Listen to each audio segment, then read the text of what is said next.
The temperature in Moscow had dropped to -27 degrees Celsius, but inside the Kremlin war room, it felt even colder. President Vladimir Putin stood with his back to his Security Council, staring at the satellite imagery displayed on the massive screen. His face, illuminated by the blue glow of the monitor, betrayed nothing of his thoughts.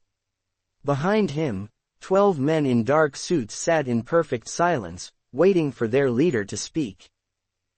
"Play it again," Putin said finally, his voice calm but carrying an unmistakable edge. The video footage began once more, showing what appeared to be an American military transport plane landing at a remote airfield in Kazakhstan. The timestamp indicated it was taken 3 days earlier. Men in unmarked fatigues unloaded large crates under the cover of night, transferring them to local vehicles. "And we're certain this is American?" Putin asked without turning around. Defense Minister Sergei Shoigu cleared his throat. "Yes, Mr. President. The aircraft identification is confirmed. An unmarked C-17 Globemaster, but the flight pattern and transponder codes match U.S. Air Force protocols. They attempted to mask it, but our systems caught it." Putin nodded slowly. "And the Kazakhs claim no knowledge of this operation?" Foreign Minister Sergei Lavrov shifted uncomfortably in his seat. President Tokayev denies any authorized American presence on Kazakh soil. He suggests it might be humanitarian aid that wasn't properly documented. Putin turned from the screen, his blue eyes scanning the faces of his closest advisors. "Humanitarian aid," he repeated, the hint of a sardonic smile playing at the corners of his mouth. "Delivered in the middle of the night, by an unmarked military aircraft, to an unused airstrip 300 kilometers from the nearest city." No one spoke. They knew better than to interrupt Putin when he was processing information. "Show me the inventory assessment," Putin said. FSB Director Alexander Bortnikov tapped on his tablet, sending the information to the main screen. "Based on the dimensions of the crates and thermal imaging, we believe these are components for a mobile medium-range missile defense system. Similar to Patriot systems but more advanced. The signatures match experimental technology we've been tracking from the Americans." Putin's expression remained neutral, but his fingers tapped rhythmically against the conference table. "And the current location of these components? We've tracked them to a compound outside Almaty," replied Bortnikov. "It appears to be a former Soviet research facility, now ostensibly used for agricultural studies." "Agricultural studies," Putin echoed, the sarcasm evident in his tone. "And who is overseeing this agricultural research?" Bortnikov hesitated before answering. "Former General Karim Masimov." The room grew even quieter. Masimov had once been Kazakhstan's intelligence chief before being removed in a purge that Putin himself had quietly encouraged. The man had been increasingly friendly with Western intelligence agencies. "So," Putin said, walking slowly around the table, "the Americans are secretly delivering advanced missile technology to a compound controlled by a man who has every reason to harbor resentment toward Russia, in a country that is supposedly our ally, all without the official knowledge of Kazakhstan's government." He paused behind Shoigu's chair. "Have I summarized the situation correctly?" "Yes, Mr. President," Shoigu confirmed. Putin returned to his place at the head of the table and sat down. "Gentlemen, we are looking at the early stages of an American attempt to establish a forward military position on our southern border.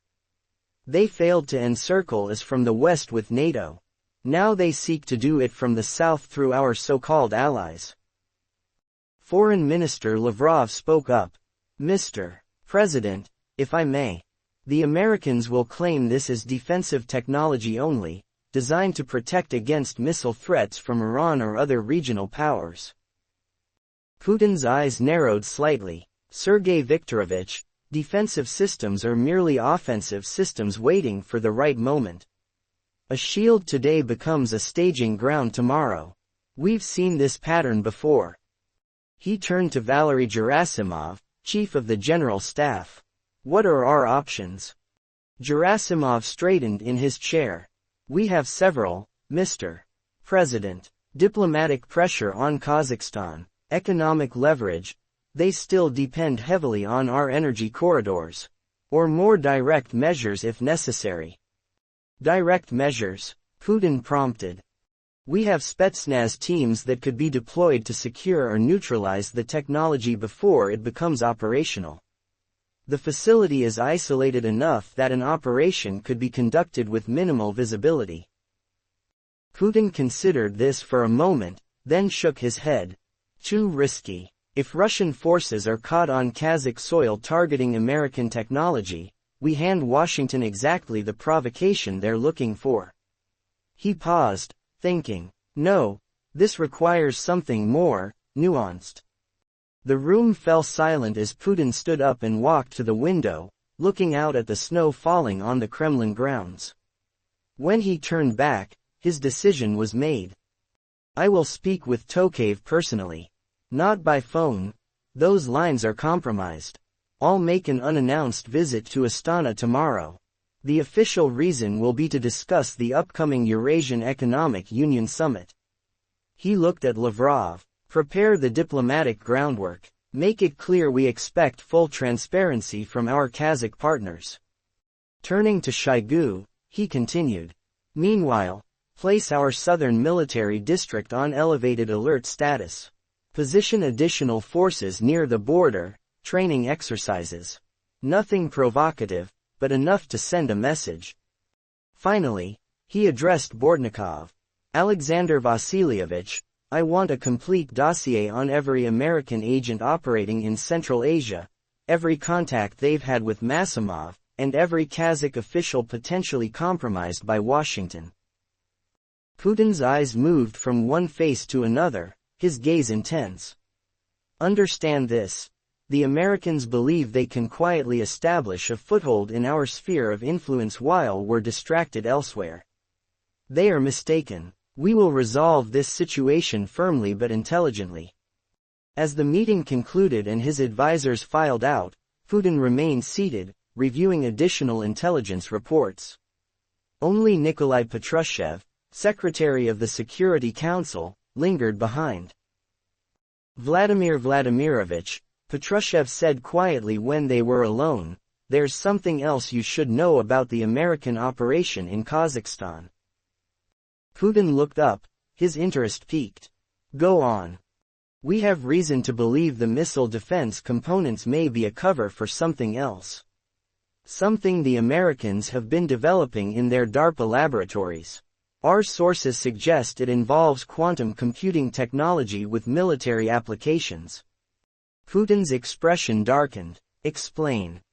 The intelligence is fragmentary, but it suggests technology that could potentially break our most sophisticated encryption systems.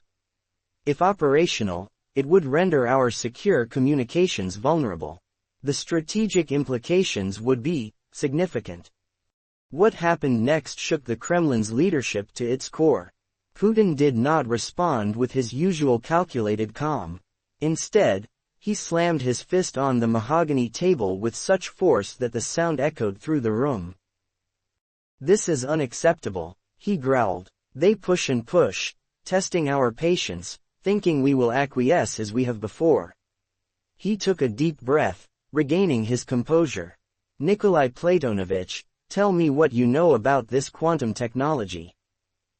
It's beyond theoretical now. The Americans have achieved what they call quantum supremacy, computing power that can solve problems no conventional computer could manage in a reasonable timeframe. Applied to cryptography, it would be devastating to our secure networks. Putin nodded slowly, processing this information. And they're placing this technology on our doorstep. Not in Germany or Poland, but in Kazakhstan, a message meant specifically for us. He stood up, his decision made. We need more than diplomatic channels for this. I want our best assets activated. You mean Operation Silent Hand? Patrushev asked, his voice barely above a whisper. Yes, it's time to call the Phantom. The reference was to Russia's most elusive and effective operative, a man whose identity was known to fewer than 5 people in the entire Russian government. Even Patrushev had never met him face to face. "I'll make the arrangements," Patrushev said, rising to leave. "One more thing," Putin added. "Inform Roman Abramovich I need to see him immediately. His connections in Kazakhstan may prove useful." After Patrushev left, Putin remained alone in the war room, contemplating his next moves. The Americans had miscalculated if they thought Russia would stand by while they established advanced military technology in Kazakhstan. He would need to act decisively but carefully, a delicate balance that had defined his leadership for decades. The following morning, Putin's presidential plane was prepared for an unannounced flight to Kazakhstan. The official story released to the press was that the Russian president was taking a brief working holiday at his Sochi residence. Only his closest advisors knew the truth. As the plane flew eastward over the vast Russian steppe, Putin reviewed the intelligence briefings prepared by the FSB. The Americans had been meticulous in their planning, using multiple cutouts and legitimate business fronts to establish their presence in Kazakhstan. The operation had likely been months, if not years, in the making. What troubled Putin most was not the technology itself, but the broader implications. If the United States was willing to risk such a provocative move, what else were they planning? And more importantly, what did they know that he didn't? The presidential plane landed at a military airbase outside Astana. No red carpet, no ceremonial welcome, just a small motorcade waiting on the tarmac. President Kassym-Jomart Tokayev was already en route to meet Putin at a secure government dacha on the outskirts of the capital. The two presidents sat across from each other in comfortable leather armchairs, tea served in ornate Kazakh cups between them. Security personnel had swept the room for listening devices twice before allowing the leaders to enter. "Vladimir Vladimirovich," Tokayev began, "this unexpected visit is certainly an honor, but I confess I'm somewhat puzzled by the urgency and secrecy." Putin smiled politely but his eyes remained cold. "Kassym-Jomart Kemilevich, we have been friends and allies for many years. Russia has always respected Kazakhstan's sovereignty and supported its stability. That is why I've come to speak with you directly, without intermediaries who might complicate our understanding." Without warning, Putin produced a tablet and slid it across the table to Tokayev. "Perhaps you could explain this to me." The Kazakh president's face remained impassive as he looked at the satellite images, but Putin, who had spent his early career reading the micro-expressions of KGB targets, noticed the momentary dilation of his pupils. "I'm not sure I understand what I'm looking at," Tokayev said, his voice steady. "I think you do," Putin replied calmly. "American military aircraft, Kazakh soil, advanced technology being transported to a facility controlled by a man who has made no secret of his anti-Russian sentiments."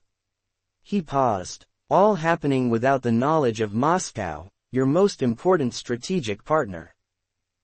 Tokayev set the tablet down carefully. "Vladimir Vladimirovich, Kazakhstan maintains relationships with many countries. Yes, there are American research projects in our country, but I assure you they are scientific in nature, not military." "Scientific," Putin echoed. "Like the quantum computing facility being established outside Almaty. The one capable of breaking the most sophisticated encryption systems in the world." He leaned forward slightly. "The one your government failed to disclose to us despite our mutual defense agreements." A flicker of surprise crossed Tokayev's face. He hadn't expected Putin to know about the quantum aspect. The Russian president had just confirmed his suspicion that the Kazakh leader was fully aware of the American operation. "Kassym-Jomart Kemilevich," Putin continued, his voice softer now, almost friendly, I understand the difficult position you're in. The Americans offer technology, investment, promises of security independent from Moscow. It's tempting to diversify your international relationships. He paused. But remember what happened in January 2022, when protesters threatened your government. Who came to your aid within hours? Washington with its fine words, or Moscow with its troops? The reference to the CSTO intervention that had helped Tokayev maintain power during the violent protests hung in the air between them. We appreciate Russia's support during that difficult time, Tokayev acknowledged. But Kazakhstan must chart its own course in international affairs. Putin nodded understandingly. Of course, sovereign nations must make sovereign choices. His tone remained pleasant, but his next words carried unmistakable weight. However, choices have consequences. If American quantum technology designed to compromise Russian security systems becomes operational on Kazakh soil, we would view this as a fundamental breach of our strategic partnership. Are you threatening Kazakhstan? Tokayev asked, his voice hardening slightly. Not at all, Putin replied. I'm simply being transparent about Russia's security concerns. As good partners should be. He reached for his tea. I propose a solution that respects Kazakhstan's sovereignty while addressing Russia's legitimate security needs. I'm listening, Tokayev said cautiously. A joint Kazakh-Russian oversight committee for the facility. Russian scientists working alongside American and Kazakh counterparts, ensuring the technology isn't deployed against Russian interests. Putin smiled. Science is best when it's collaborative, don't you agree? The Americans would never accept Russian involvement, Tokayev said. Then perhaps the project isn't as benign as you've been led to believe, Putin countered smoothly. But that's for you to discuss with Washington. In the meantime, I think it would be prudent to suspend further equipment transfers until our countries reach an understanding. The implication was clear. Either Kazakhstan would halt the American project, or Russia would take matters into its own hands. Tokayev understood the message. I will speak with my national security advisors immediately. Perhaps there has been some oversight in our information sharing protocols. Excellent, Putin said, rising from his chair. I knew we could reach an understanding as friends and neighbors. I look forward to hearing the results of your internal review within the week. As Putin's plane departed Kazakhstan that evening, he knew that his direct approach had bought some time but likely hadn't resolved the situation. The Americans wouldn't abandon their project easily, and Tokayev would try to find a middle path that appeased both Moscow and Washington. During the flight back to Moscow, Putin received an encrypted communication from Patrushev, Phantom in position. Awaiting final authorization. Putin typed a simple response, hold. Monitor only. He would give diplomacy a chance, but only a small one. 3 days passed with no word from Kazakhstan. Putin maintained his normal schedule, meeting with regional governors, attending a ballet at the Bolshoi Theater, and hosting the visiting president of Venezuela. To casual observers, the Kazakhstan situation seemed far from his mind. In reality, it consumed his thoughts. The quantum computing technology posed a genuine threat to Russia's national security. If the Americans could break Russian military encryption, the strategic balance would shift dramatically. Everything from nuclear command systems to air defense networks could be compromised. On the fourth day, Foreign Minister Lavrov entered Putin's office with news. President Tokayev has responded, Vladimir Vladimirovich. He proposes a monitoring arrangement, not joint oversight as you suggested, but permission for Russian inspectors to visit the facility quarterly. Putin's expression remained neutral, and the American equipment transfers. They continue, Lavrov admitted. Our satellites detected another C-17 landing last night. Putin nodded, as if he had expected this outcome all along. So Tokayev has made his choice. He believes he can balance between Moscow and Washington indefinitely. He turned to look out the window at the Moscow skyline. A dangerous miscalculation. That evening, Putin called only his most trusted advisors to a secure location outside Moscow. Not the Kremlin, not any government building, but a private dacha owned by a shell company controlled by the FSB. No electronic devices were permitted inside. The 5 men present knew that whatever was discussed would never be recorded in any official document. Diplomatic channels have failed, Putin began without preamble. The Americans are accelerating their project, and Kazakhstan is providing cover. We must act decisively but deniably. Defense Minister Shoigu spoke first. A direct military option remains problematic. We could seize the facility, but the international consequences would be severe. I'm not proposing a military action, Putin clarified. At least, not one that could be traced to the Russian state. FSB Director Bortnikov understood immediately. You're authorizing silent hand. Putin nodded. The Phantom has been in position, gathering intelligence. Now it's time for him to act. He turned to Patrushev. What is the Phantom's assessment? He's identified a critical vulnerability, Patrushev explained. The Americans have hired private contractors for facility security, former U.S. Special Forces operating under a company called Axiom Strategic. Less visible than using actual military personnel, but still highly capable. And, Putin prompted. The quantum computing core requires specific environmental conditions, temperature, humidity, electromagnetic isolation. The cooling system is its Achilles heel. A properly executed operation could disable the technology without risking human casualties. Putin considered this. The objective is the technology, not revenge. I want the American project set back by years, not mere months. Can the Phantom accomplish this?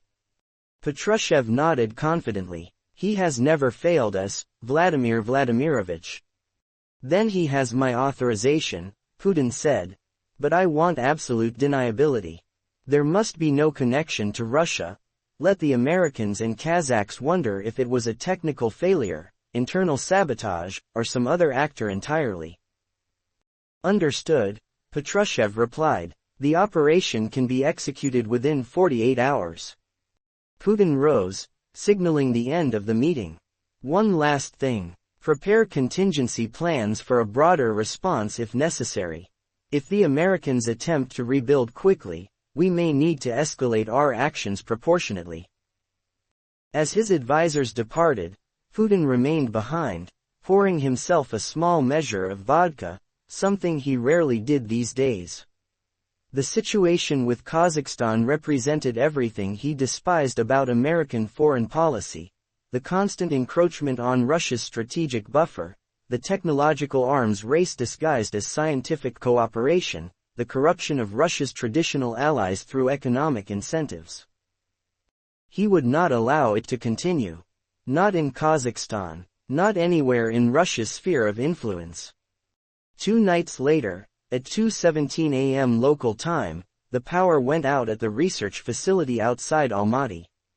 The backup generators activated as expected, but 17 seconds later, they too failed. In the server room housing the quantum computing core, the cooling system shut down. Within minutes, the delicate quantum processors began overheating. The security team, primarily Axiom contractors, followed emergency protocols, attempting to save the equipment. They failed to notice that someone had tampered with the fire suppression system. Instead of the expected inert gas designed to extinguish fires without damaging electronics, the system released a corrosive compound that irreparably destroyed the quantum hardware. By the time the Americans realized what had happened, the damage was complete. 3 years of research and development, hundreds of millions of dollars, rendered useless in less than 5 minutes. And there was no evidence of how it had been done or by whom. In Moscow, Putin received the news with outward calm. Any casualties? Was his first question. None, Patrushev confirmed. As instructed, the Phantom prioritized the technology only. 2 security guards were exposed to the corrosive agent but suffered only minor respiratory irritation. They've already been treated and released. And the Phantom?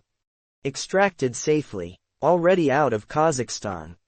Putin nodded with satisfaction. Good. Monitor the American and Kazakh reactions closely. I want to know exactly how they respond. The American response came quickly through unofficial channels. The U.S. ambassador to Russia requested an urgent private meeting with Foreign Minister Lavrov, bypassing normal diplomatic protocols. In Lavrov's office, Ambassador John Sullivan wasted no time with pleasantries. We know what happened in Kazakhstan, he said bluntly. And we know who was responsible. Lavrov's face revealed nothing. I'm afraid I don't understand what you're referring to, Mr. Ambassador. Sullivan didn't bother hiding his frustration. A sophisticated sabotage operation against a research facility. Russian fingerprints all over it, despite your efforts at deniability. That's a serious accusation, Lavrov replied coolly. Do you have evidence to support it? We don't need to show you our evidence, Sullivan said. But President Jensen wants President Putin to know that this escalation will not go unanswered. Lavrov maintained his diplomatic demeanor. If there was an incident at some research facility in Kazakhstan, that's a matter between Washington and Astana. Moscow has nothing to do with it. He paused. Though one might ask what sort of research the United States was conducting in Central Asia, so far from its own borders, without public disclosure. The message was delivered to Putin within the hour. The Americans were angry but had stopped short of making public accusations, which confirmed that they lacked actionable evidence of Russian involvement. More importantly, they had tacitly acknowledged the nature of the quantum project by not denying Sullivan's reference to it. Putin summoned Tokayev to an emergency virtual meeting later that day. The Kazakh president looked tired and stressed, the strain of being caught between 2 superpowers evident on his face. I've just had a rather interesting conversation with President Jensen, Putin began. It seems there was some unfortunate incident at a research facility near Almaty. Something about American quantum computing equipment being damaged. Tokayev's jaw tightened. Mr. President, we both know what happened. The question is, where do we go from here? Putin's expression remained neutral. Where we go, Kasim-Jomart Kemilevich, is back to the principles of our strategic partnership. Russia respects Kazakhstan's sovereignty, but Kazakhstan must respect Russia's security concerns. He leaned closer to the camera. No more secret American military technology on our borders. No more attempts to play Moscow against Washington. Is that understood? The Kazakh president hesitated, then nodded reluctantly. The research project will be discontinued. The Americans are already withdrawing their personnel. A wise decision, Putin said. Now we can return our attention to more productive matters, like expanding trade between our nations and preparing for the upcoming Eurasian Economic Union Summit.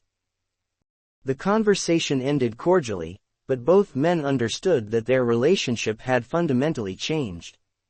Tokayev had tested the limits of Russian tolerance and discovered they were exactly where Putin had always said they were. In Washington, President Jensen convened his National Security Council to discuss options for response. The sabotage of the quantum computing project represented a significant intelligence and technological setback. The program had been one of the Pentagon's highest priorities, with potential applications extending far beyond code breaking. We need to send a clear message that this kind of action has consequences, the National Security Advisor argued. Targeted sanctions against specific Russian officials, cyber operations against selected Russian networks, or accelerating defensive aid to Ukraine. President Jensen listened to the recommendations, then asked the question that hung over the meeting: do we have definitive proof it was the Russians? The CIA director hesitated. We have strong circumstantial evidence, Mr. President. The sophistication of the operation, the specific knowledge of the facility's vulnerabilities, the timing relative to Putin's visit to Kazakhstan. But no, we don't have the kind of concrete evidence that would stand up in an international forum. So we'd be escalating based on an assumption, Jensen noted. An educated assumption, but still an assumption. The Russians will understand the message regardless, the Secretary of Defense insisted. Putin knows we know. The president made his decision. We'll implement the targeted sanctions, but frame them around previous Russian actions in Ukraine, not this incident. Simultaneously, reach out through back channels. Tell the Russians we're willing to discuss mutual constraints on advanced military technology deployment in Central Asia. Giving them what they want? The National Security Advisor asked with surprise. No, Jensen replied, acknowledging reality. We pushed too far into their traditional sphere of influence with highly provocative technology. They pushed back. Now we find a sustainable balance or risk more dangerous escalation. He stood up, and accelerate the quantum research at our secure facilities in New Mexico. We lost a battle, not the war. Back in Moscow, Putin received regular updates on the American response. When the new sanctions were announced, officially unrelated to the Kazakhstan incident, he understood the message. Washington was saving face while seeking a way to de-escalate. Privately, Putin considered the operation a complete success. The immediate threat had been neutralized. Kazakhstan had been reminded of its place in the regional hierarchy, and the Americans had received a powerful demonstration of Russia's red lines without any direct confrontation that might spiral out of control.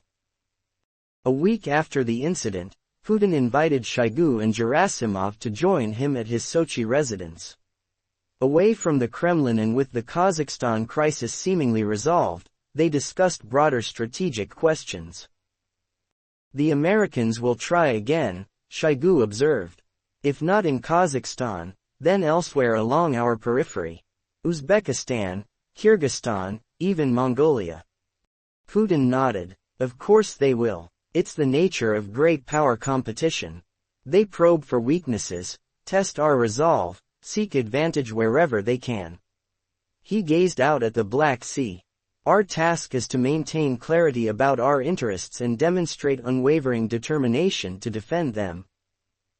The Biden doctrine of expanding American influence through technology rather than direct military presence is more subtle than previous approaches, Gerasimov noted. It requires a more sophisticated counter-strategy from us. Which is precisely what we've developed, Putin replied. The Americans believe their technological superiority gives them freedom of action anywhere in the world. We've shown them otherwise. He turned to face his defense leaders. But we must be prepared for their next move. They won't accept this setback passively. 3 days later, Putin received intelligence that the Americans were exploring alternatives to Kazakhstan. Satellite imagery showed increased U.S. diplomatic activity in Tashkent, suggesting Uzbekistan might be the next target for American technological infiltration. Rather than wait for the situation to develop, Putin decided to take preemptive action. He invited the Uzbek president to Moscow, ostensibly to discuss economic cooperation. During their private meeting, Putin showed him selected intelligence about what had happened in Kazakhstan. I share this with you as a friend and partner, Putin explained. So that Uzbekistan can avoid the complications Kazakhstan experienced by allowing certain foreign technology projects on its territory. The message was received clearly. Within weeks, Uzbekistan announced new regulations requiring government approval for all foreign research facilities, approval that would be contingent on Russian security consultations. One by one, Putin applied similar pressure to other Central Asian nations, effectively closing the region to American technological expansion without firing a shot or imposing a single sanction.